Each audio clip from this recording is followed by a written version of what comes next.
Kainin natin to. Pero teka, bakit may unan dyan? Nakakain ba yan? Bala na tara, let's go! Let's go!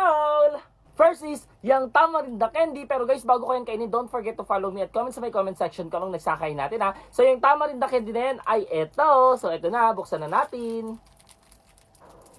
And guys, I'm telling you, talaga isa to sa gusto ko talagang candy kasi sobrang sarap niya talaga. Next naman, yung popsicle na yan at gustong gusto ko yan. Eto na ngayon. So by the way guys, bago ko to kainin, sino ba sa inyo yung mga nakatikim na at gustong gusto rin ng popsicle? Mag-comment ka kayo dyan sa my comment section. Eto na, kainin na natin. Sarap, malamig.